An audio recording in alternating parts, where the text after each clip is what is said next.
Have you ever wondered what truly sets apart the individuals who achieve, well, just extraordinary success? Not just financially, I mean, but in how they actually approach life itself. We're talking about the minds behind these multi-million, sometimes billion-dollar empires. The ones who really seem to play by a different set of rules entirely. Today, we're doing a fascinating deep dive into exactly that question. We've been sifting through really a treasure trove of wisdom from the School of Hard Knocks YouTube interviews. We've gathered insights like directly from the mouths of self-made millionaires and billionaires. Think tech moguls, real estate giants, healthcare innovators, seasoned investors, the whole gamut. And these aren't just, quick surface level chats. They feel pretty raw, really candid conversations. They reveal the core philosophies, the big strategic decisions, and often significant personal sacrifices that forged this incredible wealth and allowed them to lead truly impactful lives. So our mission today is basically to extract those powerful, actionable nuggets of knowledge for you. The idea is to help you shortcut your way to being profoundly well-informed on the principles that seem to underpin their success. Okay, let's unpack this. Get ready for some genuinely surprising facts, some really counterintuitive advice, and perspectives that are just profoundly human. It might just challenge, everything you thought you knew about success. The invisible engine, mindset and core beliefs. We often look at what highly successful people do, right? Their businesses, their investments, maybe their daily routines. But what if the real secret, the foundational difference, lies not just in their actions, but deep down in how they think? Exactly. Our deep dive really suggests this fundamental reshaping of their relationship with money, certainly, but also with self-belief and even how they view challenge itself. It really seems to be an internal game first. Yeah, the internal game. And on that note, what truly grabs your attention, I think, when you look at these individuals is how profoundly they rethink something as basic as money. It's a view that, it radically departs from conventional wisdom. Totally. Like take Grant Cardone. He's a self-made billionaire, and he provocatively states that $1 million is no money.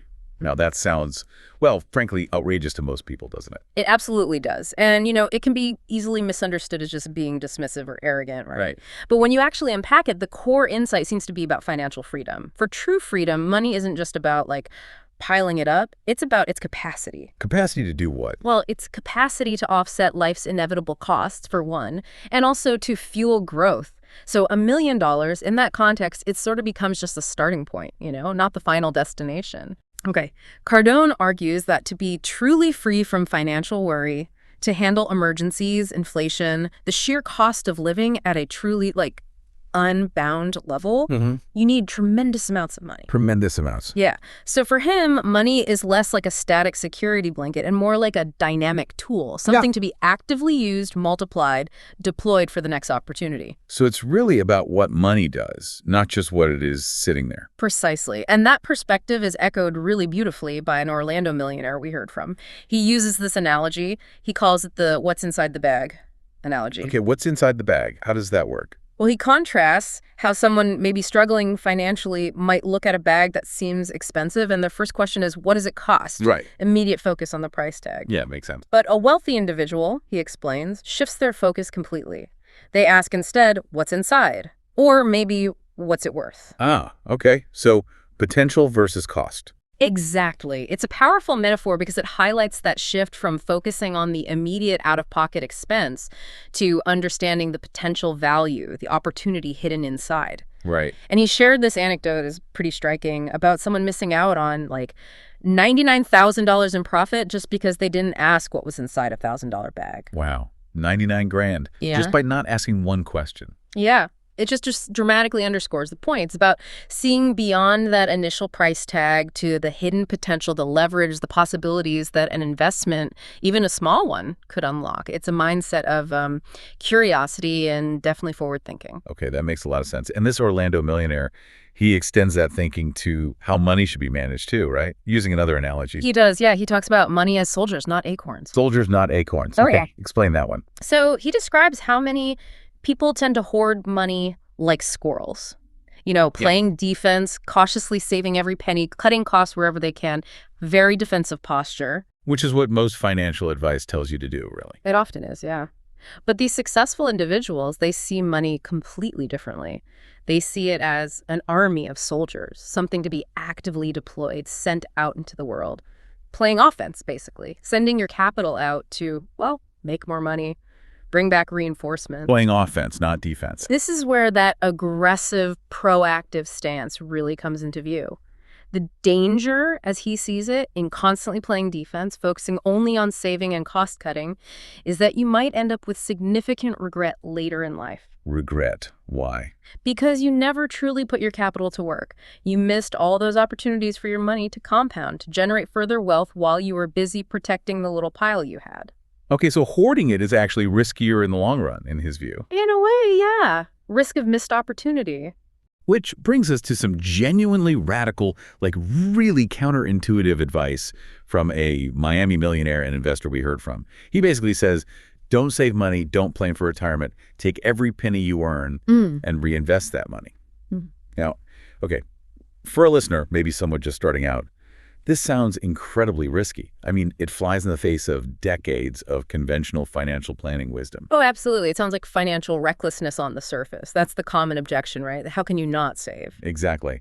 So is there a nuance here? How do these people justify it? Is it different if you already have a lot of money versus building it? That's the crucial question. And yes, the nuance lies in the purpose of the money, or maybe the stage you're at. For these high-growth individuals, every single dollar is seen as potential fuel for expansion. Their philosophy suggests that merely managing money or, letting it sit idle in a low-interest savings account doesn't actually create significant wealth. So saving isn't wealth creation in their eyes? Not significant wealth creation, no. Instead, it's active investment. Pouring cash back into your business, into robust marketing, building your personal brand, acquiring real assets like commercial real estate. That's the true engine of explosive wealth creation, according to them. Okay, so reinvestment in things that grow. Precisely. They're not advocating for financial irresponsibility, spending it all on fancy dinners. They're pushing for aggressive reinvestment into income-generating assets or their core business. So how does that apply if you're just starting out? Well, if you're just starting, it might mean investing in your own education first, acquiring a high-income skill, or maybe putting money into your first small business venture. As your wealth grows, it means continuously reinvesting basically everything that isn't absolutely tied up in operating costs or payroll. So keep the money moving. Yeah, the goal is to avoid accumulating idle cash that's just sitting there losing value to inflation, or worse, missing out on opportunities for exponential growth. It's definitely a high-octane approach. It prioritizes rapid expansion over that traditional slow and steady accumulation model. Less hoarding, more deploying. Wow. Okay, that is a massive shift in perspective. Yeah. So beyond the balance sheet, beyond the money itself, there's this internal game we talked about. And so many successful people agree the right mindset is absolutely paramount. It comes up again and again. Yeah, like take Lewis, the CEO of Effect, and Franco, a Miami yacht owner we heard from. Both of them emphatically state that mindset is 100% more important than skill set. It's a bold claim. It is, especially in a world that often prioritizes credentials, degrees, technical ability. Why do they put such a heavy emphasis on mindset over skill set? Well, their reasoning seems to be that skills, by their very nature, can always be acquired. You can learn them, someone can teach you. You can even hire someone who already has the skill. Right, skills are transferable. Exactly. But those intrinsic qualities, things like relentless drive, deep passion, unwavering mental resilience, that grit to solve problems when everything's going wrong, those are far more difficult to just teach or find. You can just hire grit. Pretty much. They see mindset as the operating system upon which all the skills run.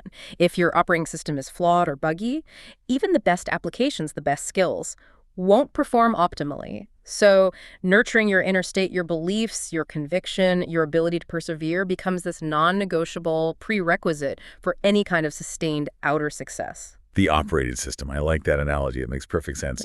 And Franco, the yacht owner, he elaborates on this with something he calls the confidence loop. Yes, the confidence loop. He explains that self-belief isn't some, innate trait you're just born with. It's something you actively build, like brick by brick. Right. Confidence, he says, emerges from consistently hitting your daily goals and, maybe crucially, from keeping the promises you make to yourself. This is such a powerful and actually really actionable concept because it demystifies confidence, doesn't it? Yeah, it makes it practical. It's not some magical feeling you just wait around for. It's a result.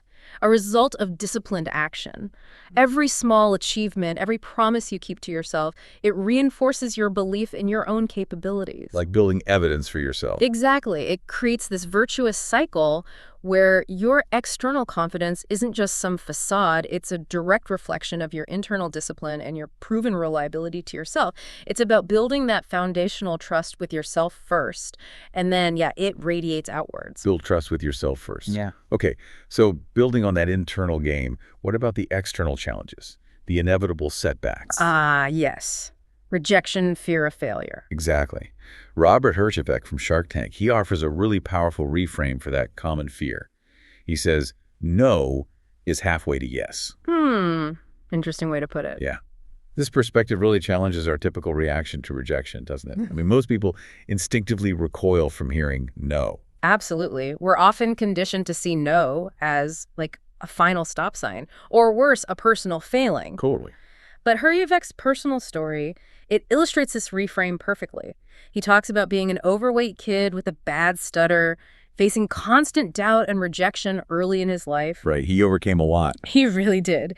And he learned to use that rejection not as a deterrent, something to stop him, but actually as fuel. For him, no, it wasn't a dead end. It was just a step along the path towards an eventual yes or some kind of breakthrough. Just part of the process. Yeah, it's about building resilience, you know? Yeah. Seeing rejection as just part of the game, a necessary data point you collect along the way, rather than some devastating personal defeat. That's a profound shift. And maybe linked to that, there's this NYC millionaire who offers some really deep advice about trusting your intuition. Oh, yeah, I remember this one. He states pretty boldly that everything that you believe in intuitively is 100% right. Yeah. And the biggest mistake, he says, is listening to outside-facing voices, his word, whether they come from parents, teachers, even well-meaning mentors, over your own inner guidance. Okay, but that sounds like it could be a double-edged sword, doesn't it? I mean, sometimes outside advice is good.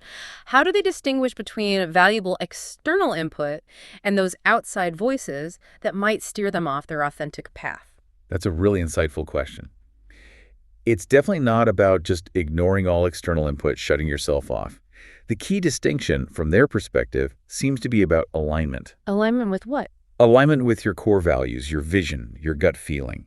While external advice can be super valuable for, say, tactics or understanding market dynamics, ultimately, these individuals emphasize that you know yourself best.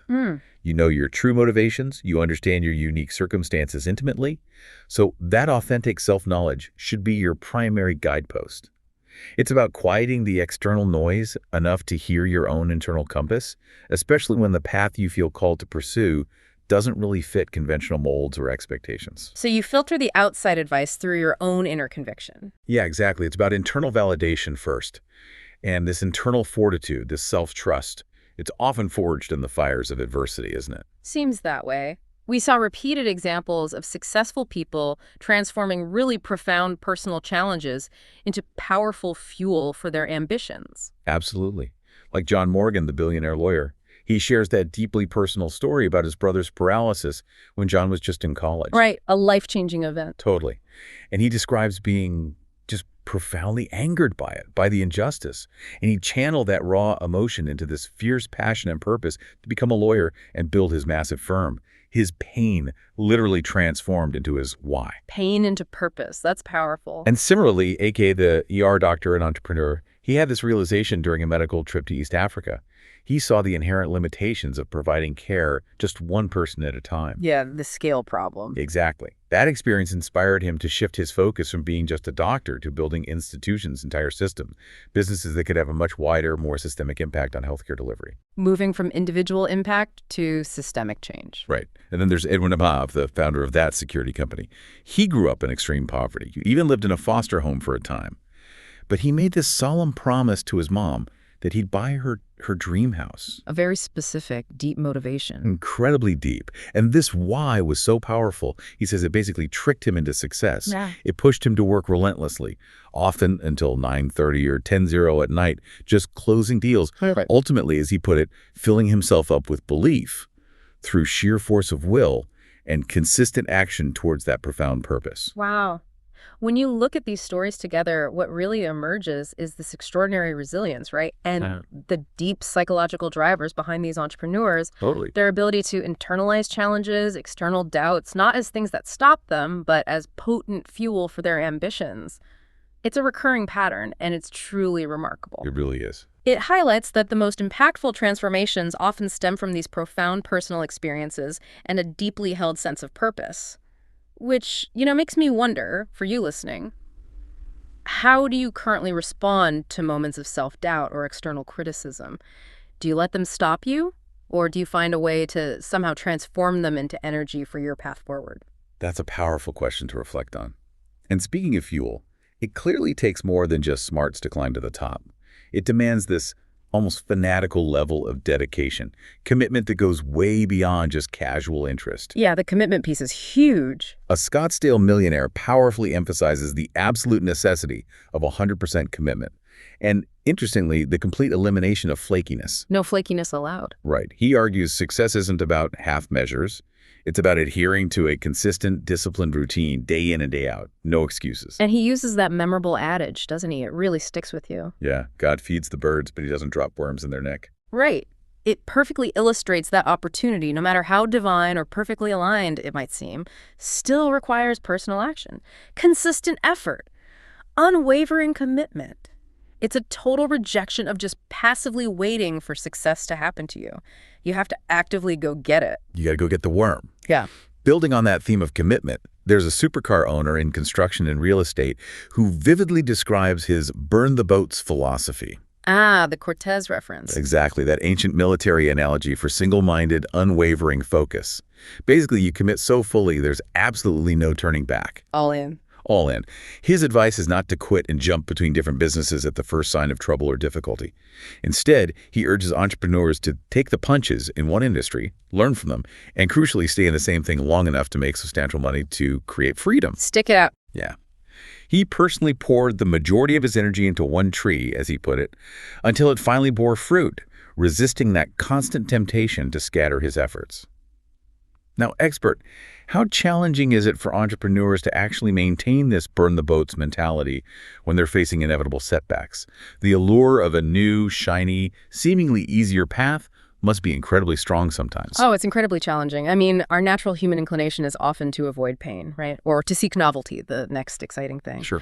But what these successful individuals seem to understand, maybe intuitively or through hard experience, is that breakthroughs often occur just beyond the point where most people give up. Just past the wall. Exactly. They recognize that real mastery and the significant financial returns that come with it typically come from deep, sustained effort in one domain. That allure of a new path is often just a distraction from the necessary, often difficult work of pushing through resistance in their current venture. It requires an extraordinary level of discipline and, frankly, a long-term perspective to resist that urge to constantly pivot or chase the next shiny object. Discipline and perspective. Okay. That deep commitment, then, is often fueled by what seems like an unending hunger. Yeah, that came up too. The Scottsdale millionaire we mentioned earlier, he states that success is driven by a truly insatiable appetite. His philosophy is simple. Whoever's the hungriest wins. Hunger wins. And he also offers a powerful way to avoid burnout while maintaining that intensity. He advises to treat something like it's the beginning, there'll never be an end. Keep that day one energy. Exactly. It helps maintain constant excitement and drive, regardless of whatever financial achievement you've already reached. And he humorously encapsulates his passion for sales, saying he's so freaking jacked up for it, it's like I just chew Viagra for sales. Oh. Well, that's one way to put it. But the unending hunger isn't necessarily about greed, is it? It seems more about an insatiable drive for progress, for impact, for growth. Right, growth itself. And that treat it like the beginning advice. It's brilliant for sustained motivation. It's a cognitive reframing technique, really, that prevents complacency from setting in. By consistently approaching your work with the fresh energy and, frankly, the urgency of a brand new venture, you stave off that psychological fatigue that often comes with prolonged effort or even prolonged success. It's a way to keep that internal fire burning brightly year after year. Keep the fire burning. Finally, learning from rejection seems like a critical skill that underpins all this. Absolutely essential. A Denver millionaire reframes rejection not as some personal failing, but as the greatest thing that we can have and learn from. Rejection as a gift. Pretty much. An opportunity for growth and improvement. His actionable advice is to view sales calls specifically as reps, just like reps in the gym or in sports. The more you take, the better you become. Now, expert, how can someone listening actively cultivate this kind of mindset towards rejection, especially when it feels so personal in the moment? It's about consciously, deliberately shifting your perspective, moving from "I failed" or "they rejected me" to "okay, what did I learn?" Data collection. Exactly. Every no provides data. Was it my approach? Was it their actual need or lack thereof? Was it just the timing or something else entirely? By viewing rejections as reps, you depersonalize the outcome and focus instead on the process of improvement. Focus on the process. Yeah. Just like an athlete trains relentlessly to improve their technique, these entrepreneurs seem to train their resilience.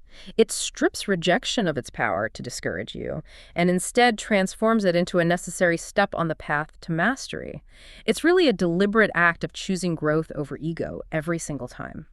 And when we connect all these insights about commitment, hunger, resilience, what's truly fascinating is this almost paradoxical embrace of difficulty, right? And the radical reframing of perceived negatives. Yeah, turning negatives into positives. These individuals don't just tolerate challenges, they seem to actively seek them out sometimes, or at least view them as absolutely essential for growth. They understand that commitment isn't about avoiding pain, but about pushing through it with unwavering focus and this voracious appetite for progress, which again makes me wonder, how might our society's, deep-seated aversion to failure and discomfort inadvertently limit potential? How might it prevent people from achieving truly extraordinary outcomes because they pull back too soon? 2. Blueprints for breakthrough. Strategic business growth. Okay, so with the right mindset firmly in place, how do these titans actually go about building their empires? Our deep dive reveals some powerful and often pretty counterintuitive strategies for growth and scale that go way beyond just having a good idea. So once the mindset is right, how do you actually build the empire? There seems to be a big debate here, or at least different approaches, regarding how to allocate your energy. Should you focus intensely on one thing, or should you diversify your ventures?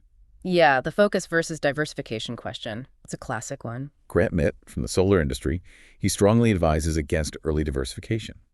He observes that most millionaires he knows made their significant wealth from mastering one thing. One core competency. Exactly, whether it was real estate, finance, solar, YouTube, whatever. And then, only after they built a substantial pile of money, then they diversified that pile into other ventures. Right. His direct quote really drives this home. There's no point to diversify if you got no money. Very blunt. So why is this one thing rule so critical, apparently, in the early stages of building wealth? Well, it seems to be about achieving what some might call market density or just deep expertise. In the early stages, your resources, your time, your capital, your mental energy, they're all finite, right? Absolutely. Spread thin easily. Exactly. Spreading those precious resources thin across multiple ventures almost guarantees mediocrity in all of them. By focusing intensely on one thing, you achieve mastery, you build a strong reputation, you develop efficient processes, and you gain the necessary leverage to actually dominate that specific niche. Go deep, not wide, initially. Precisely. Only once you've built that substantial pile of capital and proven systems, then you can intelligently diversify and leverage that accumulated wealth and expertise into new areas without, diluting your core strength. It's like building one really strong pillar before you try to construct the entire building. Build the pillar first, okay? And Edwin Ov's journey, the security guy who went into solar, that perfectly reinforces Mitt's view, doesn't it? It really does. He dedicated, 17 years? 17 years, becoming really good at his security business before he even thought about branching into solar. Incredible patience and focus. And he highlights that his long-term dedication and all the skills he acquired in that one field made it possible for him to achieve significant success in solar in just 1 year. Right, because the foundation was there. Exactly. He explicitly states it was because he had paid the price in skill and experience over those 17 years. He'd built this foundation of mastery that allowed for rapid expansion into a new, somewhat related area later on. So the message from Mitt and Av seems crystal clear. Focus intently on one thing. Achieve mastery first. Seems to be the common path for initial wealth creation. Yet. Here's where it gets truly fascinating. We also heard from a Houston private equity executive who manages to, astonishingly, run 86 companies simultaneously. 86. Yeah, that definitely seems to fly in the face of the one thing rule. Right. So how does he possibly pull that off? without scattering his focus or diluting his efforts across nearly 90 companies. Well, this executive's approach, it really represents a more advanced stage of business building. His secret isn't scattering his personal focus, it's building a system in process that's replicable across different ventures. A replicable system. Okay, he operates, as he put it, like a data analyst at the top, empowering his highly capable teams, CEOs of each company to actually run the individual businesses day to day. So he's managing the managers, essentially, through data. Pretty much. This suggests that diversification is possible, even at scale, but only once you have an efficient, scalable operational framework in place, and crucially, once you've built strong, autonomous leadership within each entity. It's not about him doing everything himself, obviously. It's about building sophisticated processes and delegating effectively so he can oversee a portfolio rather than directly manage each individual venture. He's basically built a meta business, one that acquires and optimizes other businesses. A business of businesses. You could say that. Which raises an important question for you listening. Is your current energy scattered across too many, maybe nascent ventures, potentially diluting your efforts? Or are you truly building a solid foundation and achieving mastery in one core area first? Good question. When we connect this to the bigger picture, it highlights that diversification can either be sort of a reward for prior focus and mastery, like we saw with Mitt and Av, or it can be a function of advanced systemic thinking and delegation, like the private equity executive demonstrated. It's really about understanding when and how to diversify effectively based on where you are in your journey. When and how. That's a crucial distinction. Okay, so scaling. It's not just about getting bigger, is it? It's about building a machine, something that can operate efficiently and effectively beyond your direct, constant involvement. Right, moving beyond yourself. A Miami Solar CEO, he details a very clear progression for scaling. Achieving 7 figures in revenue, he says, requires a really good idea, strong sales, and effective marketing. Pretty standard stuff. The foundations. To reach 8 figures, he says, you absolutely need a really good team, people you can rely on. Makes sense. Leverage through people. But to truly hit 9 figures, he says it's absolutely all about systems and SOPs, standard operating procedures, for everything, even the most mundane tasks. Systems for everything. Yeah. Expert, what exactly does he mean by systems for everything, and why is that the key to reaching that elusive 9-figure mark? Systems for everything basically means documenting, standardizing, and ideally automating every single repeatable process within the business. Every single one. Pretty much. From how you generate leads to how you make sales, how you onboard customers, how you deliver your service, financial reporting, HR processes. Everything has a clear, documented, step-by-step procedure. Wow, that sounds like a lot of work. It is a lot of work upfront, but that's the fundamental difference between a business that relies on heroic individual effort, maybe the founder running around putting out fires, and one that runs like a well-oiled machine. Reaching 9 figures means handling massive volume, right? And individual heroics simply don't scale to that level. You can't be everywhere at once. Exactly. The ultimate goal is for the business to become this self-sufficient machine, capable of scaling and operating efficiently, even if the CEO gets hit by a bus or just wants to step back. It's about institutionalizing the processes so that success isn't dependent on any single person, not even the founder. Building something that outlasts you. The CEO of a medical device company, he shared a similar strategy for scaling from 8 to 9 figures. His approach was to prove the model in one state. California first. Press bad. Yeah. And then once it was proven and profitable, systematically duplicate it, copy paste, copy paste, copy paste across 43 other states. Rinse and repeat. Exactly. This systematic replication of a proven successful model is a cornerstone of that kind of explosive growth. He actually cited E-Myth and Scaling Up as key inspirations for that approach. Classic scaling books. Makes sense. And Grant Cardone, again, he passionately argues that scaling is just non-negotiable. He believes that if you're not actively scaling, you don't truly have a business. You are essentially somebody else's bitch, his words again. Strong words, but a clear point. Yeah, constantly dependent on individual customers or key employees, which leaves you incredibly vulnerable. Scaling, for him, allows you to absorb the loss of individual customers or employees without being crippled. That's how you gain true control and freedom. Reduces dependency risk. Right. He puts it bluntly. The smaller the company is, the more bitch you are, emphasizing that size and scale are directly proportional to genuine autonomy and business resilience. This really sounds like a fundamental shift, doesn't it? From being an operator, doing the work, to becoming an architect, designing the system. Absolutely. That's the core transition. Shaquille O'Neal, who apparently at one point owned an astonishing 1,555 businesses. 1555. That's incredible. Right. His secret to scaling, he says, boils down to one powerful word: delegation. Makes sense. Has to be. He emphasizes, I can't be in 155 places at once, obviously, but I know somebody that can.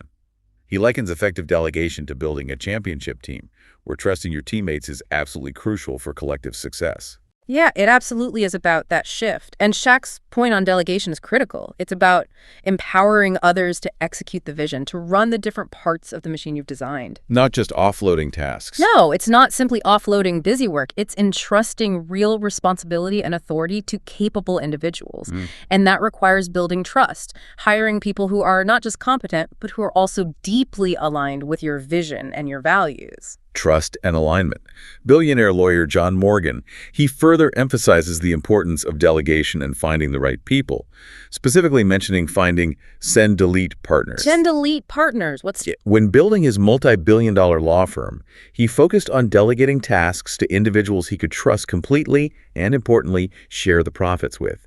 He seeks send-delete people, individuals to whom he can send a task, maybe via email or message, and then immediately delete it from his own mind, knowing with absolute certainty that it will be handled competently and without needing his constant oversight or follow-up. Wow.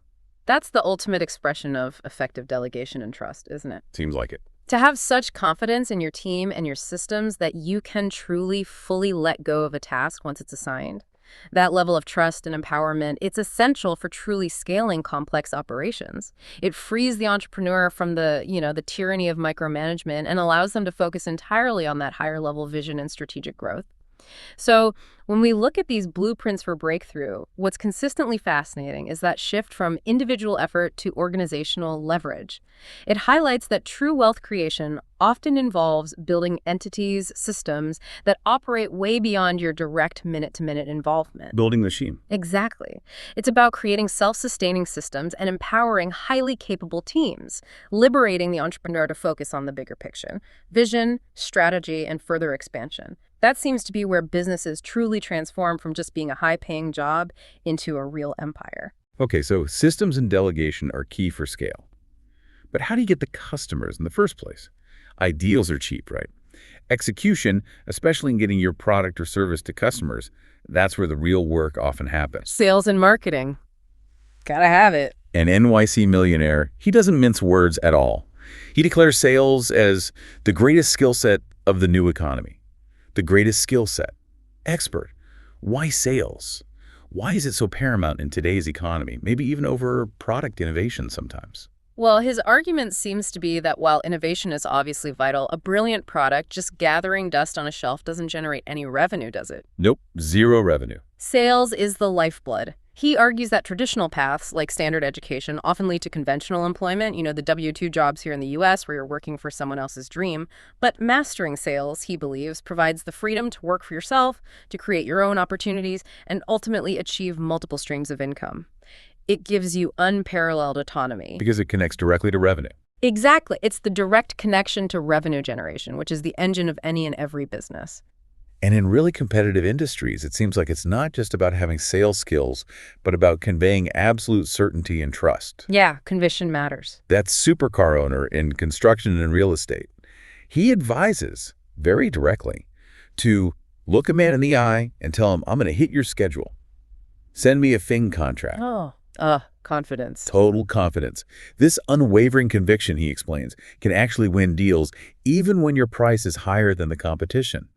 Because clients, especially in construction, prioritize reliability and certainty over maybe saving a few bucks. It's about selling confidence in your ability to deliver not just your product itself, deliver on the promise. Yeah. A hedge fund manager we heard from, he offered a memorable, really actionable tip for sales. He said, make that FING person laugh because nobody's going to say no to someone that they like. Humor builds rapport. Simple but effective. Yeah. And he also stresses the importance of assuming the close, basically. Treating the prospect throughout the conversation as if they are already your client, which subtly shifts the dynamic. Yeah. Expert, how powerful are these kinds of maybe subtle psychological tactics in actually closing deals? They're incredibly powerful because they tap into fundamental human behavior, right? Building rapport through humor, it makes you relatable, makes you trustworthy. People genuinely prefer to buy from people they like and feel comfortable with. Sure. And assuming the close, that subtly shifts the whole conversation. It moves from if you buy to when you buy, which pre-frames the outcome in the prospect's mind and can actually help remove some of their internal objections before they even voice them. These aren't really manipulative tricks. They're more about building a comfortable, confident environment where the client feels good about moving forward. It's about mastering the human element in the transaction. The human element, okay. An Austin e-commerce owner shared a really unique strategy for outvaluing competitors, one he calls, "What would Apple do?" Interesting. Based on Apple's approach. Yeah. He advocates for meticulously analyzing consumer feedback, specifically creating an Excel spreadsheet to categorize 1-star to 3-star reviews, basically, all the complaints, and then separately the 4-star and 5-star reviews, what people absolutely love. Okay, systematically analyzing feedback. Exactly. By obsessing over improving what customers dislike and enhancing what they already appreciate, immense value is created, which leads to his core belief that price is only an issue when value is absent. That's a brilliant customer-centric growth strategy. It's about understanding your customers' pain points and their desires better than anyone else in the market. Know your customer inside out. Right. By systematically addressing those complaints and amplifying the beloved features, you're not just selling a product anymore. You're selling a superior experience that's tailored to their exact needs and wants. When you create such undeniable value, you essentially make your competitors less relevant, almost regardless of their pricing strategy. It's a relentless pursuit of customer satisfaction driving the business. Make competitors irrelevant through value. Got it. The power of personal brand also came up repeatedly as crucial. Yes, personal branding seems huge now. A Houston realtor and an Orlando marketing agency owner both stated, almost identically, that your personal brand drives your business, people buy into you, and they buy into whatever you sell. Buy into you. Yeah. The Orlando marketer illustrates this by talking about building a brand like a superhero, with a clear stance for or against something. He even used Iron Man as inspiration, transforming it into Iron Dan, who stands against, quote, ignorance for business owners who don't study industry leaders like Steve Jobs. Iron Dan. Okay, so having a clear mission or enemy. It seems like it. Expert, how does building a strong personal brand, beyond just a company logo or brand, actually translate into tangible business growth? Well, in today's digital, often impersonal, and highly competitive landscape, people really crave authenticity and connection. A strong personal brand builds trust, authority, and a level of relatability that a corporate logo often just can't achieve on its own. People connect with people. Exactly. When people buy into you, they're buying into your values, your expertise, your unique perspective, your story. This creates a loyal following that not only purchases your products or services, but also becomes advocates for you, spreading the word. It acts like a magnetic force, drawing in clients and opportunities, making you stand out in a very crowded market. The superhero analogy is quite apt. It's about having a clear identity and a mission that really resonates with your target audience. Be the superhero for your audience. Yeah. And related to that, a Denver millionaire stressed the importance of consistency in content creation and just getting comfortable speaking on camera. Visibility and consistency. Yeah. He highlights that this continuous effort, putting yourself out there consistently, builds connection and authority with your audience over time. It's not about being perfect from day one, but about that consistent effort to connect and provide value.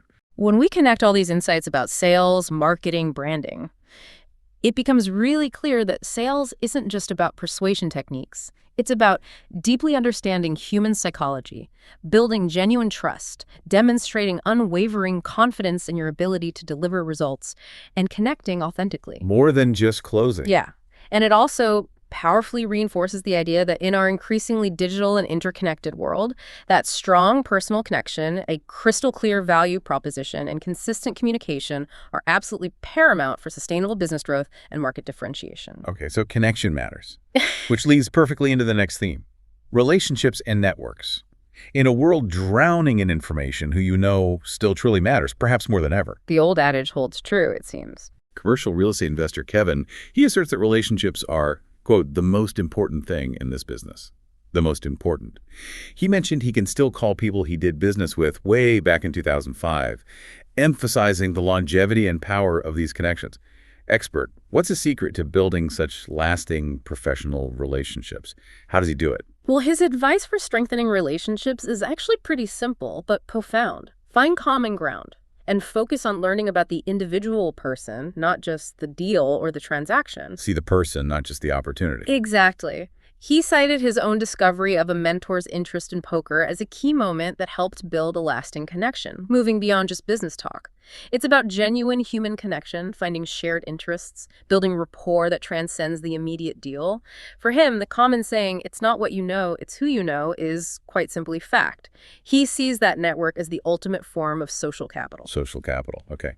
Billionaire lawyer John Morgan introduces a concept he calls proximity is the cheat code. Proximity is the cheat code. I like that. Yeah. He explains that simply being in the right rooms, physically being around successful people, will take you places that money can't. Direct access to millionaires and billionaires is presented as this powerful shortcut to gaining invaluable insights, unforeseen opportunities, and maybe just expanding your belief in what's actually possible for yourself. It highlights the immense value of mentorship and strategic networking, doesn't it? Being in proximity allows for this kind of osmosis. You absorb patterns of thinking, different problem-solving approaches. You get access to opportunities and conversations that are simply not available from a distance, reading a book or watching a video. Learning by immersion. Yeah, it's about leveraging the wisdom and the connections of those who have already achieved what you aspire to. It creates this kind of fast track for learning and growth that formal education or trying to figure it all out yourself often just can't replicate. John Morgan also cites the book Give and Take, emphasizing what he calls the giver's advantage. Ah, Adam Grant's work. Yeah. Yes. He notes that while most people operate as takers, always looking for what they can get, those who genuinely give, expecting nothing in return, ultimately receive the most in the long run. This philosophy, he says, fosters deep trust and builds a powerful reciprocal network, creating a stark contrast with takers who people eventually identify and become guarded against. Expert, how does this seemingly counterintuitive giver's advantage actually play out effectively in a competitive business environment? Isn't it risky to just give without expectation? It might seem risky short term, but it's fundamentally a long-game strategy that builds immense goodwill and, crucially, trust. In a competitive environment, genuine generosity and a willingness to help others without an immediate quid pro quo create a powerful reputation. People are naturally drawn to and want to help those who are seen as helpful, supportive, and genuinely interested in others' success, not just their own. Build social currency. Exactly. This fosters a reciprocal network where over time, opportunities, referrals, introductions, support, they just flow back to the giver, often in unexpected and profound ways, maybe years later. It's about building that deep social capital through authentic generosity, which ultimately proves far more robust and valuable than purely transactional networking. Give first, receive later. Ah. Okay. Now, on the flip side, Miami mogul Eric delivers a much harsher but very clear message about who you surround yourself with. Yeah, this one was pretty blunt. He advises having a cold-hearted, ruthless nature when evaluating your friendships in close circle, chasing relationships with winners and like-minded successful people while, as he puts it, loving losers from a distance. Oof, that's tough to hear. It is a tough pill to swallow for many. What's the underlying principle behind such a seemingly cutthroat approach to relationships? Is it just about using people? I don't think it's necessarily about using people in a malicious way, but it is a highly pragmatic, albeit very blunt, perspective on environmental influence. The underlying principle is simply that your environment, the people you spend the most time with, profoundly shapes your thinking, your habits, your aspirations, your entire trajectory. You become who you hang out with. That's the idea.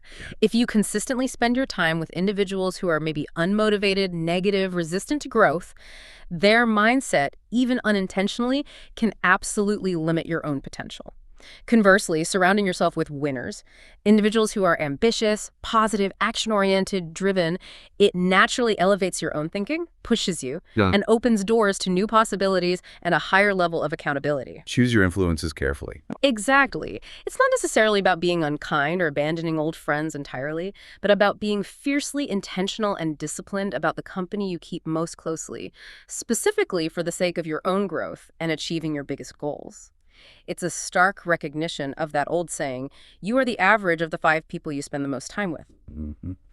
This whole discussion of relationships and networks, it really brings up an important question for you listening. Are you actively, intentionally cultivating the relationships that can elevate your journey? Are you seeking out those who inspire and challenge you?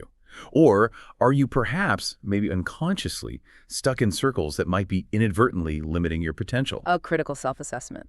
And that emphasis we heard particularly from John Morgan on giving rather than just taking or even expecting an immediate return as a core networking strategy. That's particularly insightful, isn't it? It seems foundational for building truly powerful and enduring connections that go beyond just surface-level contacts. 3, the human element. Challenges, personal development, and purpose. Ultimately, this journey to wealth and success, it's deeply personal, isn't it? It's filled with unique challenges, setbacks, and hopefully profound moments of self-discovery. Beyond the business strategies and the networking tactics, there's this really profound human element at play, and it's clear this path is definitely not for the faint of heart. So what does it truly take to survive and thrive on this entrepreneurial roller coaster? Yeah, the warnings were pretty stark. A Florida hedge fund manager explicitly states that entrepreneurship is not for the weak-hearted, not for the weak-minded. Flat out. It demands constant problem solving, an incredibly high tolerance for stress, and the ability to navigate continuous trials and tribulations. He says you just have to figure the F out and work like a son of a bitch. Expert, this sounds like a relentless battle. What are some of the most common trials and tribulations that aspiring entrepreneurs face that really test their mental fortitude? Oh gosh, the list is practically endless, but some universal ones that came up implicitly or explicitly. Dealing with totally unpredictable market shifts, managing sudden cash flow crises that threaten payroll, navigating difficult team dynamics and internal conflicts, making impossible decisions with incomplete information, and just the constant crushing weight of responsibility for your employees' livelihood. Yeah, the weight of responsibility. And beyond the business stuff, there's the personal toll. The profound loneliness that can come with leadership, the crippling self-doubt that creeps in, the moments of just intense fatigue and wanting to quit. These successful individuals seem to understand that adversity isn't some obstacle to be avoided at all costs. It's almost a necessary force that hones their character and builds their capabilities. They don't seem to seek an easy path. They commit to developing the mental and emotional resilience needed to navigate those challenges head-on again and again. Resilience muscle. That's why Lewis, the CEO of Effect, actually finds himself spending significant time trying to dissuade aspiring entrepreneurs from starting. It's like talk them out of it. Yeah. He highlights that the toll it takes on mental health is often just too great for most people to realistically bear. He underscores that even the greatest ideas will ultimately fail without the right internal fortitude, that mental resilience, to weather the inevitable storms that will come. Idea isn't enough. Need the mental game. A Houston private equity executive, he succinctly summarizes the prerequisite for success. He states it requires a foundational hustle and grind that's absolutely necessary that most people are not willing to put the effort into. It's about that sustained, intense effort over a long period, not just occasional bursts of inspiration or work. The grind is real and necessary. And that Denver millionaire, he offered a really powerful perspective on failure, especially early on. Embrace it in the beginning, he says, as it's all right, it's just part of the learning process. Permission to fail. Yeah, his advice is to continuously fail, but crucially, to ensure that the failure be worthwhile. Meaning, you must actively learn from it, extract the lessons, and integrate them into your next attempt. Failure, then, becomes a valuable data point for growth, not just a reason to quit. Now, expert, how do these entrepreneurs avoid the trap of just continuous, unproductive failure? What makes a failure worthwhile? The key distinction seems to lie in reflection and adaptation. Unproductive failure is basically repeating the same mistakes over and over without learning why. A worthwhile failure, on the other hand, is one from which you extract clear, actionable lessons, adjust your strategy based on those lessons, and then consciously apply those learnings to your next attempt. Learn and adjust. Right. It requires a high degree of self-awareness, maybe even humility, to objectively analyze what really went wrong, rather than just externalizing blame or making excuses. For these individuals, failure isn't seen as the opposite of success. It's viewed as an integral part of the learning curve. It's like the necessary tuition fee you pay on the path to mastery. They seem to fail fast, but more importantly, learn faster. Fail fast, learn faster. Okay, the CEO of that medical device company, he shared a really counterintuitive lesson he learned the hard way. He said, more companies die from indigestion than starvation. Indigestion kills more than starvation. That's memorable. It is. This striking analogy warns that growing too fast and running out of money, for example, being unable to produce enough product to meet surging sales demand, or hiring too quickly, can actually be more lethal to a company than a simple lack of sales. That's fascinating. Too much success can kill you. Apparently. It's a critical insight for entrepreneurs, especially those who might be experiencing rapid traction or viral growth. Indigestion refers to the operational and financial strain that comes with scaling too quickly, without having adequate systems, capital, or infrastructure in place to actually support that growth. Growing pains turning fatal. Exactly. You might have massive demand, which seems great, but if you can't fulfill the orders, manage inventory effectively, maintain quality control, or support your new customers, your company can quickly implode, even with a wildly successful product. It underscores that sustainable growth, not just rapid growth at all costs, is absolutely crucial for long-term survival and success.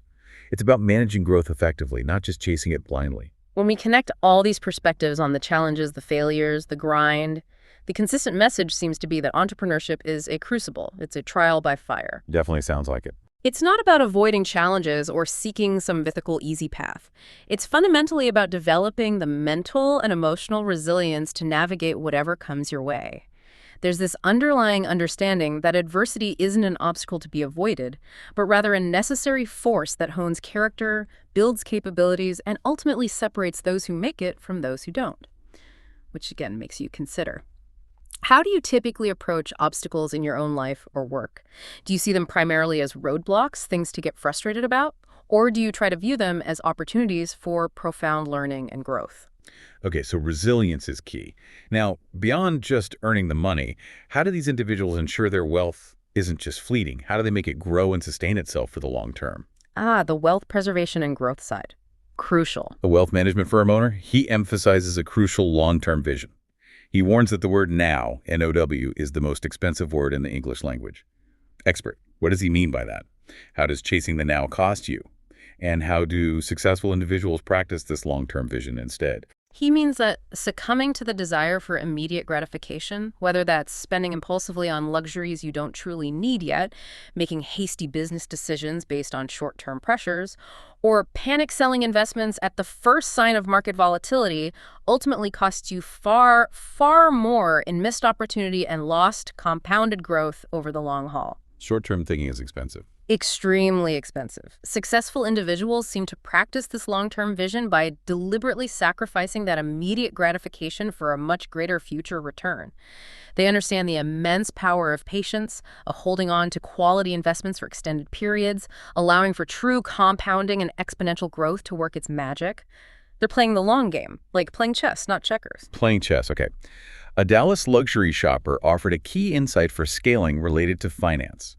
Don't be the bank. Don't be the bank, meaning? Meaning, manage your money effectively and avoid overextending your own cash flow by financing your entire operation yourself, especially during growth phases. It's about smart capital allocation, maybe using other people's money strategically, like loans or investment, and not tying up all your precious liquidity in your own business's immediate operational needs. That leaves you too vulnerable if something unexpected happens. Smart capital management. Got it. And then there's recurring revenue. This was consistently highlighted by multiple sources as an absolute game changer. Yes, the holy grail for many businesses. Having recurring revenue, think subscriptions, retainers, regular service payments, it provides immense stability. It significantly reduces the constant worry about customer acquisition costs.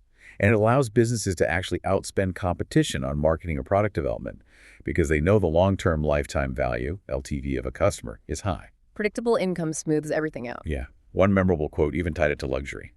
The double R of the headrest in Rolls-Royce stands for recurring revenue. Huh. I doubt that's official, but it makes the point. Why is recurring revenue such a fundamental game changer in a business model? Well, it fundamentally transforms a business. It shifts it from a purely transactional model, sell something once, hope they come back, to a relationship-based, predictable one. Think about it. Without recurring revenue, you're constantly on this hamster wheel, right? Chasing new customers just to replace the ones who inevitably leave. The leaky bucket problem. Exactly. With recurring revenue, you have a predictable income stream. That provides stability, allows for much better financial planning and forecasting, and significantly reduces the pressure to constantly acquire brand new customers. The stability frees up resources, both financial resources and, just as importantly, mental bandwidth to invest in things like product development, improving customer retention, and strategic expansion. It allows you to outmaneuver competitors who are still stuck battling for every single sale, every single month. It truly is the holy grail for many entrepreneurs seeking stability and scalability. Makes sense. For the golf course millionaires we interviewed, another key was ownership. Equity is key, they said. Ownership, equity. Yeah. Ownership through equity, meaning having a direct ownership stake or share in the company, whether that's actual stock, stock options, or maybe phantom stock, is presented as the primary driver of true wealth building. Far more potent and scalable than just earning a high salary alone. They believe, fundamentally, if you want to build lasting wealth, ownership is key. You need a piece of the pie. Salary builds income, equity builds wealth. That's the common wisdom there. When it comes to specific asset classes, real estate came up a lot. The real estate play seems popular. Always a popular topic with wealth building. A Las Vegas millionaire, he explicitly stated his preference for commercial real estate over residential. His reasons were pretty clear. Commercial deals tend to be bigger deals, they involve teams of professionals, which he liked, and they generally operate on longer time frames, potentially leading to more substantial returns. He viewed residential properties more as, a home to live in, rather than a primary investment vehicle for serious wealth creation.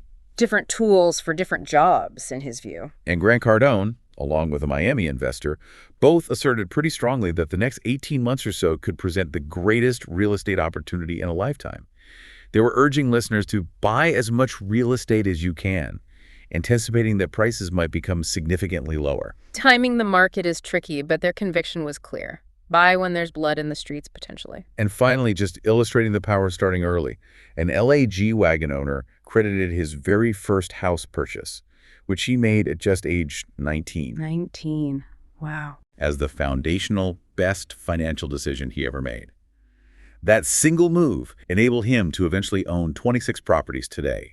It just shows the power of getting started with real assets, even young. When we connect these different financial strategies, long-term vision, recurring revenue, equity, real estate, it really underscores a disciplined, quite sophisticated long-term approach to wealth. It's clearly not just about earning a high income. More to it than just the paycheck. Yeah. It's about strategic allocation of capital, leveraging stable, recurring income streams whenever possible, making smart, patient investments, particularly in real assets, and focusing on true ownership. These insights suggest a deep understanding of how money works over time, emphasizing patience, leverage, and that crucial focus on owning assets that appreciate or generate income. Okay, so the financial habits are crucial. But beyond the chase for money itself, many of these interviewees emphasize that true success, real richness, encompasses a much deeper sense of well-being and purpose. Yeah, the human side came through strongly. Doug Williams and a Wall Street millionaire, they shared the rather sobering truth that money by herself is not very fun. Once you reach a point where you can afford pretty much anything you want, they ask, then what's next? The existential question after financial success. Exactly. True richness, they explain, includes things like strong family relationships, meaningful friendships, and the profound ability to motivate and empower other people. As the Wall Street millionaire put it, quite bluntly, not important to die with the most toys. Expert. Yeah. This seems like the ultimate paradox, doesn't it? To strive so hard to achieve so much financial success, only to potentially realize the money itself isn't the ultimate source of fulfillment. It's a profound realization, and one that many highly successful individuals seem to come to, maybe at different stages. The initial pursuit of financial goals can be an incredibly powerful motivator, no doubt. But once those material needs and desires are largely met, a deeper human need often emerges, a need for meaning, for connection, for contribution beyond oneself. Maslow's hierarchy, almost. Kind of, yeah. True fulfillment, as they describe it, often extends far beyond the bank account balance. It seems rooted deeply in things like internal peace, cherished relationships, and making a meaningful contribution that resonates beyond just personal gain.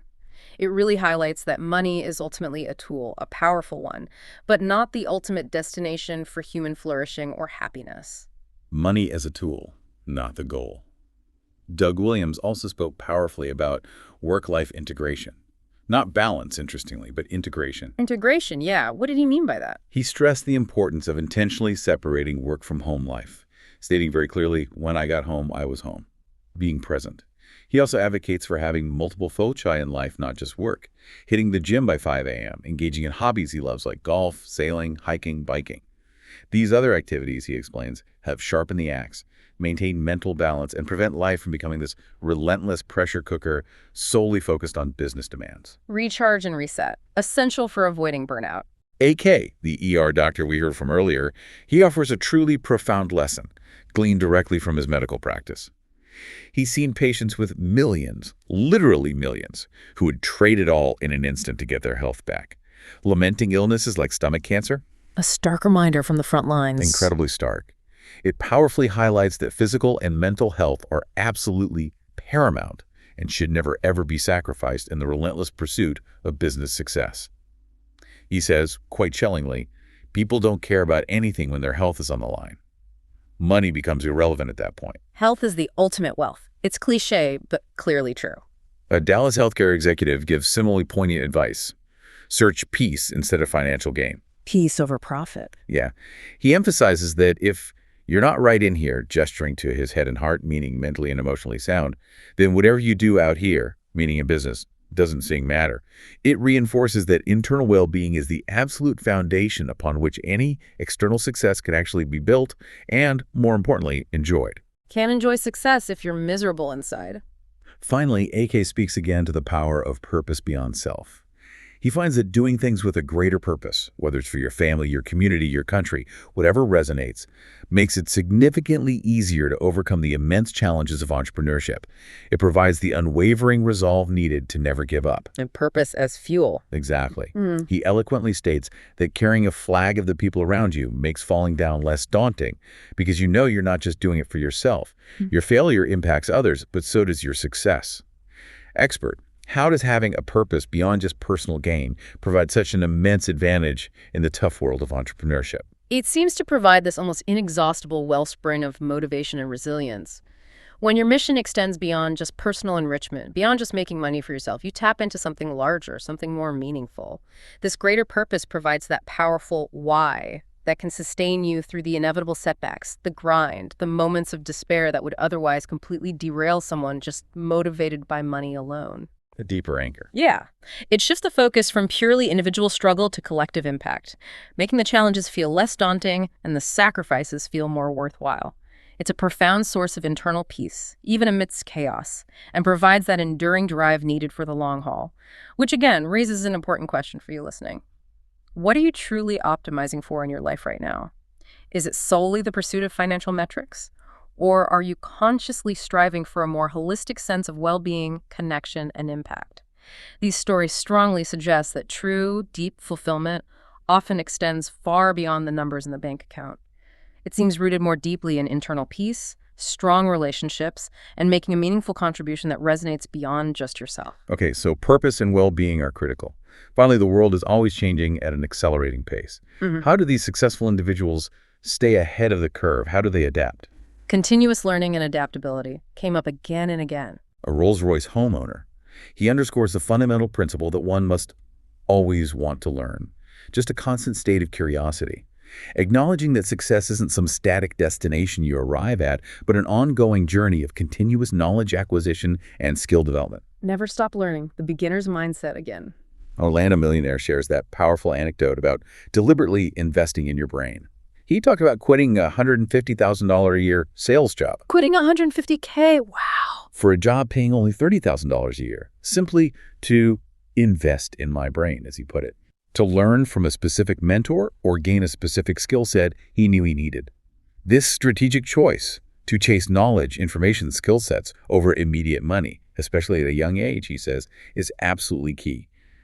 This is a radical financial decision, right? Sacrificing significant short-term income for long-term intellectual capital. What's the ultimate payoff for that kind of strategic learning sacrifice? The payoff, as he notes, is potentially exponential compounding over the long term. In the early stages of a career, your time and your intellectual capital, your ability to learn and adapt, are often far more valuable assets than your immediate income potential. By strategically choosing experiences that provide deep learning and skill acquisition, even if they pay less initially, you're building this incredibly strong foundation of knowledge and skills that will pay dividends for decades to come. Building the foundation. Yeah. This intentional investment in yourself, in your brain, it compounds over time, just like financial capital, often leading to exponential financial returns later in life that dwarf the initial income sacrifice. It proved that intellectual capital, the ability to learn, adapt, and acquire new relevant skills, is often the most valuable and durable asset you can possibly cultivate in a rapidly changing world. Invest in your brain first.